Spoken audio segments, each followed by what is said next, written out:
I never thought the night I broke curfew would end up changing my life forever. At the time, it just seemed like a reckless mistake, a teenager pushing boundaries the way we all do, sneaking out past midnight, thinking I could outsmart my mom. I thought I was clever, quiet, untouchable. I had my friends, my excuses, my plans. What I didn't realize was that she already knew me better than I knew myself, and that her way of teaching me a lesson would unravel something buried so deep inside me, I didn't even know it was there. This isn't just a story about punishment. It's about identity, about the masks we wear and the ones we're forced to wear until one day we discover which ones feel like our real face. When I slipped back inside that night, shoes in my hand, heart pounding, I was sure I had made it. My room was just steps away. Then I flicked on the light and there she was, sitting on my bed, arms crossed, eyes narrowed. My mom had always had that kind of silence that spoke louder than shouting. I froze. She didn't need to ask where I'd been. The curfew wasn't negotiable, and I had broken it. I braced myself for grounding, yelling, maybe my phone being confiscated. But instead, she stood, walked slowly toward me, and in a calm voice said, "If you want to act like you're grown enough to make your own rules, then maybe you need a lesson in responsibility. And I know just how to teach you." I didn't understand what she meant until the next morning. She came into my room carrying an armful of clothes, none of them mine. Dresses. Skirts. A blouse I recognized as hers. She laid them down and looked at me with a firmness that made my stomach twist. "You're grounded," she said, "but you're not going to spend that time sulking. You're going to learn what it means to respect rules and to respect me. For the rest of this week, you're going to live by my rules, exactly as I say. And since you think you can stay out late like you're an adult, then you can also understand how it feels to live in someone else's shoes. You're going to be my daughter for the week." I laughed at first, thinking it was a joke. But the look in her eyes told me it wasn't. My heart raced. "Mom, no way. You can't be serious." She just tilted her head. "I'm completely serious. You broke my trust. Now you'll follow my rules to the letter. Get dressed." The defiance in me wanted to refuse. But there was something in her tone, calm, absolute, that made me freeze. She wasn't yelling. She wasn't negotiating. She was simply deciding, and I was powerless. I stared at the clothes on the bed, the soft fabric, the unfamiliar colors. My hands trembled as I picked up the dress. "Mom, please," I whispered. She crossed her arms again. "You said you're old enough to make choices. Now prove you're old enough to live with the consequences of one." So I put it on. Clumsy, fumbling, red in the face, I slid the dress over my body. It felt strange, loose in some places, tight in others. I hated how exposed I felt, how I could see myself in the mirror looking nothing like me. She watched without expression, then handed me a wig. Long brown hair, brushed smooth. "If you're going to do this, you're going to do it properly. You'll present yourself as my daughter. When we go out, you'll answer to the name I give you." I thought she was bluffing about going out. But she wasn't. She gave me makeup to cover the scruff on my chin, gloss to soften my lips, a brush to shape my brows. With every step, my face disappeared and something new appeared. My reflection was alien but haunting. When she finally pinned the wig on, I gasped. For the first time, I didn't see me staring back, I saw someone else. Someone who looked like she had been there all along, hidden beneath my skin. I wanted to rip it all off. I wanted to scream. But something inside me kept staring. I couldn't look away from the reflection. My mom softened then, just a little. She put a hand on my shoulder. "You're not just grounded, you're going to learn to carry yourself differently. To listen, to follow, to respect. You'll walk with me, talk with me, shop with me, as my daughter. And you will not break character. Understand?" I nodded because I didn't know what else to do. That day she took me to the grocery store. Every nerve in me was on fire. I thought everyone was staring, that they could see through me. My hands shook as I pushed the cart, trying to keep my voice quiet when she asked me questions. But then something strange happened. Nobody stared. Nobody laughed. A cashier smiled at me like I was just another girl. A passerby complimented my mom on how pretty her daughter looked. My mom thanked them with a polite smile, while I stood frozen, cheeks burning. The punishment stretched into days. Each morning, I woke up hoping it was over, only to find new clothes laid out: skirts, blouses, leggings.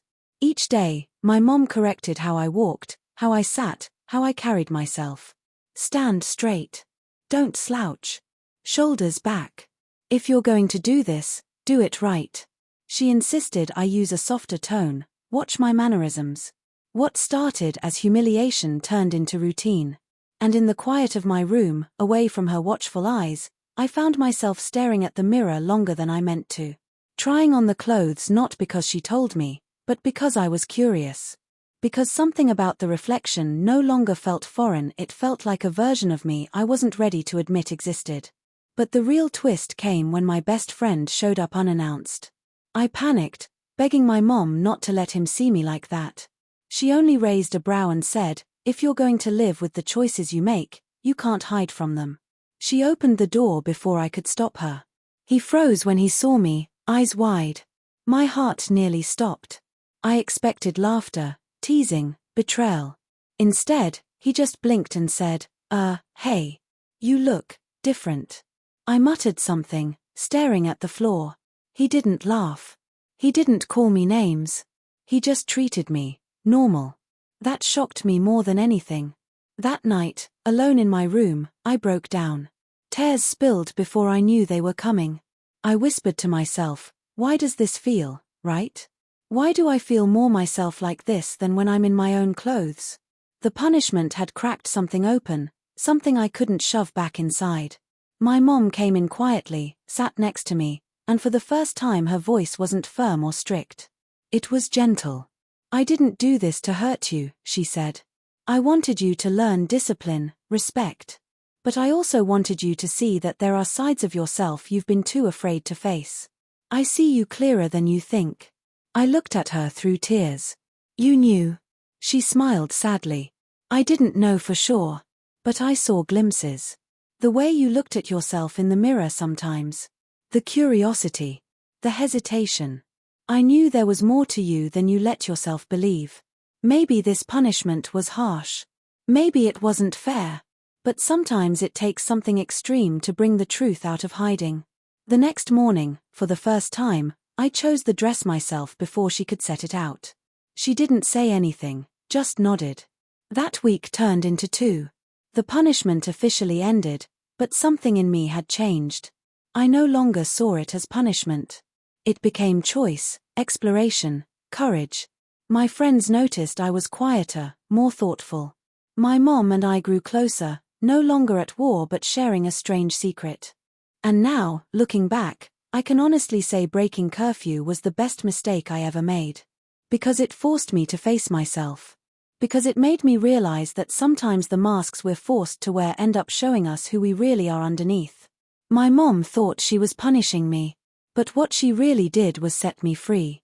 After that first week, things didn't just go back to normal the way I expected. I thought once Mom lifted the punishment, I'd be relieved, throw the clothes in the back of the closet, and laugh it off as a weird phase in my life. But instead, every morning I found myself staring at those same clothes. At first, I told myself it was just curiosity, maybe even fear that Mom would suddenly reinstate the punishment. But as the days passed, I realized it was more than that. Something about slipping into those clothes gave me a calm I couldn't explain. It was like all the noise in my head quieted down, like I was finally breathing fully for the first time. Of course, I couldn't admit that out loud. Not to my friends, not even to myself at times. I kept trying to convince myself it was just leftover from being forced into it, that it would fade if I ignored it. But it didn't fade. If anything, it grew stronger. One night, I was in my room, wearing one of the skirts Mom had bought for me during the punishment week, just sitting there staring at my reflection. I didn't hear the door creak open until Mom stepped inside. My heart jumped, and I scrambled to stand up, to explain, to apologize. But she held up her hand. "Don't," she said softly. "You don't have to explain." I froze, my throat tightening. She walked over and sat on the edge of my bed, looking at me in the mirror rather than directly at me. "You know," she said slowly, "when I was your age, I thought I had to fit into a certain mold too. Be the perfect daughter, wear what people expected, act like the girl everyone thought I was. It took me years to realize that identity isn't about what other people decide for you. It's about what feels true when no one's watching. Her words hung heavy in the air. I wanted to ask her what she meant, but I was afraid. She finally turned to look me in the eye. If this is who you are, if this is what makes you feel at peace, then you don't need to hide it from me. I'm your mom. I'll always love you. Tears stung my eyes before I could stop them. I nodded, unable to speak. That night, I didn't feel punished anymore. I felt understood. But outside our house, things were different. My friends still expected me to be the same guy they'd always known. The one who stayed out late, joked too loud, acted like he didn't care about anything. I felt like I was living two lives, one where I was him and one where I was her. And the more time passed, the harder it was to keep them separate. The real breaking point came one Saturday afternoon. Mom and I were out shopping together. She suggested we browse the women's section, and before I could protest, she handed me a dress to try on, just for fun. I wanted to resist, but something in her smile told me she wasn't going to let me off that easily. I went into the changing room, slipped it on, and when I stepped out, there was a group of girls my age nearby. I froze, terrified they'd laugh. But instead, one of them said, "That looks so good on you." I didn't know what to say. My mom smiled and thanked them, and I stood there blushing, heart pounding. It was a small moment, but it planted a seed. If strangers could accept me without hesitation, maybe the world wouldn't end if people found out. Of course, that was easier said than done. At school, I kept my secret locked up tight. But secrets have a way of finding cracks. One afternoon, my best friend, the same one who had seen me during the punishment, pulled me aside. "Hey," he said quietly, "I don't know what's going on with you, but if you ever want to talk, I'm here." I looked at him, searching for any hint of mockery, but there was none. Just concern. Just friendship. I wanted to tell him everything right then and there, but fear won. I shrugged it off, said I was fine. Still, his words echoed in my mind for weeks. The real twist, though, didn't come from friends or strangers. It came from me. One night, I caught myself thinking back to that first evening when Mom made me wear a dress as punishment. I remembered how humiliated I felt, how angry I was. And yet, looking at myself now, I realized that was the night everything shifted. That was the night a door opened inside me that I hadn't even known was there. A door I couldn't close anymore, no matter how hard I tried. And the scariest part? Deep down, I didn't want to close it. The pressure of carrying two versions of myself kept building like a storm. At home, with Mom, I felt one thing safe, open, like I could breathe. But outside, at school, with my friends, I put the mask back on. The jokes, the bravado, the careless attitude. It was exhausting, like running a marathon every day without stopping. And I knew I couldn't do it forever. Something had to give. It finally happened on a Friday evening. My best friend showed up again, knocking on the door, asking if I wanted to hang out. I panicked because I wasn't ready. I was still dressed as her. A skirt, a soft sweater, makeup lightly brushed on. Mom raised an eyebrow at me when she saw the panic on my face. "Do you want me to tell him you're busy?" she asked. I froze, heart hammering. And then she said something that shook me. "Or do you want to trust him?" I didn't know what to say. My legs felt weak. But before I could answer, Mom called out, "Come on in." My friend stepped inside. When he saw me, he stopped cold. The silence stretched so long I thought I would suffocate. My cheeks burned, and I wanted to disappear into the floor. But then he spoke, and his voice wasn't mocking or cruel. It was soft. "So, this is the secret, huh?" I couldn't look at him. My hands were trembling. I didn't want you to find out like this." He shrugged a little, stepping closer. "It's okay. You don't have to explain if you don't want to. I want you to know I don't care. You're still you." That broke something in me.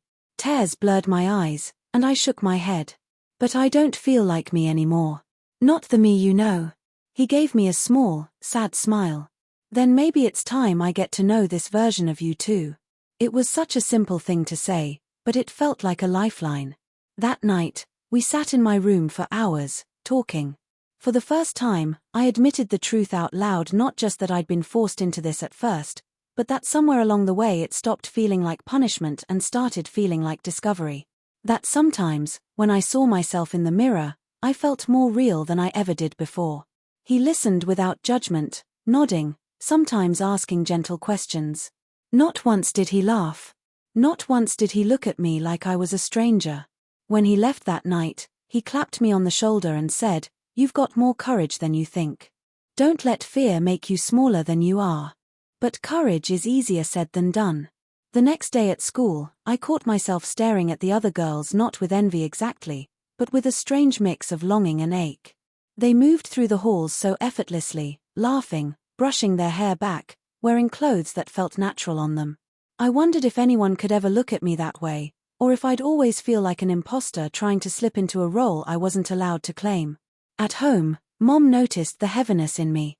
One evening, she set down her mug of tea and said, "You know, when I first came up with that punishment, I thought it was just about discipline. But now I see it was about something bigger. You can't keep pretending this isn't a part of you." I whispered, "But what if everyone hates me for it?" She looked me straight in the eyes. "Then they were never really yours to begin with. But the ones who matter, they'll stay. Just like I will." Her words gave me comfort, but also a new fear, because if she was right, it meant I couldn't keep hiding forever. And deep down, I already knew I didn't want to. The calm I found at home couldn't last forever. Secrets have a way of slipping through the cracks no matter how careful you are, and mine was no exception. It started small, almost harmless. My best friend, the only one who knew, slipped up during lunch one day. He joked too casually, something about me having better fashion sense than the rest of us, and though nobody thought much of it, I felt the blood drain from my face. I laughed it off, but deep down I knew, it was only a matter of time before someone put the pieces together.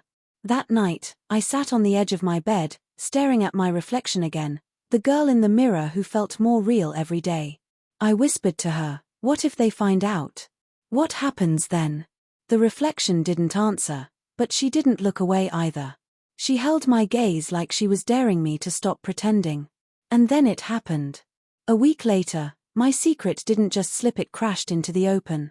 Mom had taken me shopping again, insisting I try on a few things. I agreed, because by then I couldn't resist anymore. I was standing in the store, twirling just a little in front of the mirror, when I heard a voice behind me. My stomach dropped. It was a classmate, one of the loud, sharp ones who always had something to say.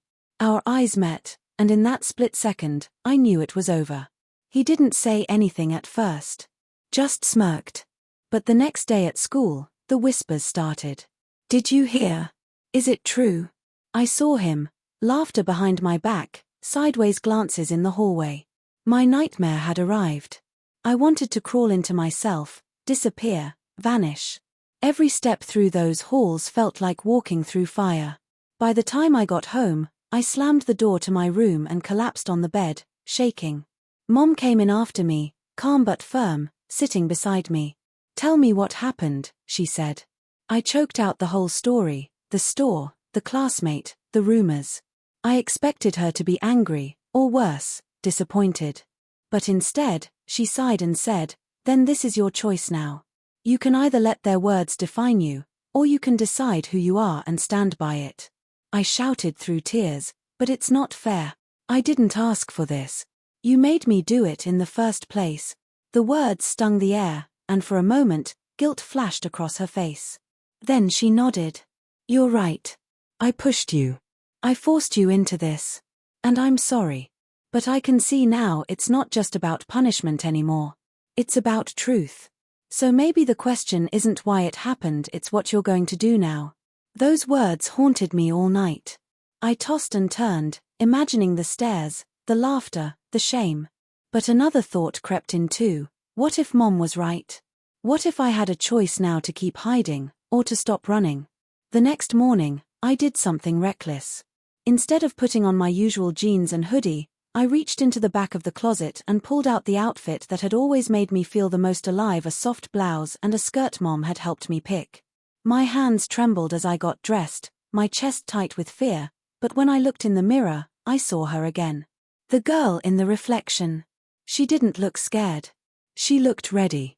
Walking into school that day was the hardest thing I've ever done. The whispers grew louder, the stares sharper. But something inside me had shifted. For the first time, I wasn't flinching. I wasn't running. I walked straight through those halls, my head high, every step a defiance against the fear that had ruled me for so long. And here's the twist: some people laughed, sure. Some sneered. But others didn't. Some just looked, shrugged, and went back to their lives. A few even smiled, like they saw me and didn't find anything strange at all. My best friend walked beside me, solid and unshaken, as if daring anyone to cross the line. When I got home that afternoon, Mom was waiting. She studied me for a long moment, then simply said, "You chose." I nodded, tears welling in my eyes, because I knew she was right. It wasn't about the punishment anymore. It wasn't about the rumors, the stares, the fear. It was about finally stepping into the truth of who I was, no matter what anyone thought. That night, lying in bed, I thought back to the first evening when I crept past curfew, thinking I was clever, thinking I was untouchable. I had no idea that mistake would unravel everything, tear down the walls I'd built, and force me to see the person I really was. What started as punishment became transformation. What began in shame ended in courage. And for the first time in my life, I wasn't afraid of tomorrow. The weeks after that day at school weren't easy, but they were different. Every step I took in that outfit, every glance from someone who whispered or stared, slowly chipped away at the fear that had held me captive for so long. I stopped trying to shrink. I stopped hiding. And the most surprising thing, life didn't end. People adjusted. Some didn't, but that didn't break me anymore. My best friend never wavered. He walked beside me in the hallways, defended me when someone crossed the line, and most importantly, treated me like I was the same person he had always known. And that gave me courage. Not the loud, reckless courage of my teenage years, but a quiet, steady one that grew from knowing I had allies, and that the person I was discovering didn't have to be hidden anymore. At home, Mom and I found a new rhythm. She stopped treating me like a punishment experiment, and instead, she treated me like her child, her true child who had finally found the voice and the courage to stand in their own skin. Some nights, she'd peek into my room, smile softly, and say, "You're stronger than you think." And I'd smile back, because I finally believed it. Then came the moment I realized I wasn't just surviving anymore, I was thriving. I started to experiment with clothes, with styles, with colors I had always admired but never allowed myself to wear. I practiced walking, moving, and talking the way I felt natural. And in those moments, I wasn't pretending. I wasn't performing. I was just me. The reflection in the mirror wasn't someone else anymore. It was me, fully, finally, unapologetically. At school, the whispers and stares faded over time. Some people left me alone, some became curious, and a few even approached me with kindness. I realized that the world wasn't as rigid as I had thought. People could be surprised, confused, or even judgmental, and yet, I could still exist fully and proudly within that space. I had faced the storm, and I was still standing. One evening, after a long day, I sat in my room with Mom. The silence was comfortable. She finally said, "I pushed you into this because I thought it would teach you discipline. I didn't know it would teach you courage too." I laughed softly, shaking my head. "You didn't push me into anything I wasn't already curious about. You just gave me the chance to see it. And now I know who I am." She reached out and squeezed my hand. "I'm proud of you," she said. "Not for the courage, not for the choices, but for finally being honest with yourself. That's what really matters." I leaned back and looked at the ceiling, thinking back to that night I broke curfew. If I could go back, I'd tell that terrified, defiant kid, "You have no idea what you're about to discover. You have no idea the strength you'll find in yourself, or the love you already have waiting at home." Breaking curfew was the beginning, yes, but it was also the door. The door to self-discovery, to courage, to honesty. The punishment became transformation. The fear became freedom. And the reflection in the mirror, once alien and frightening, was now me whole, real, and finally unafraid to be seen. I will never forget that night, the week that followed, or the lessons Mom taught me not through words alone, but through a punishment that turned into the most profound gift I could have ever received.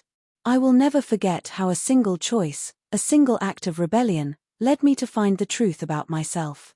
And I will never forget that sometimes, the people who seem to be punishing us the hardest are the ones who help us find who we're meant to be. I am her. I am me. And I am finally free.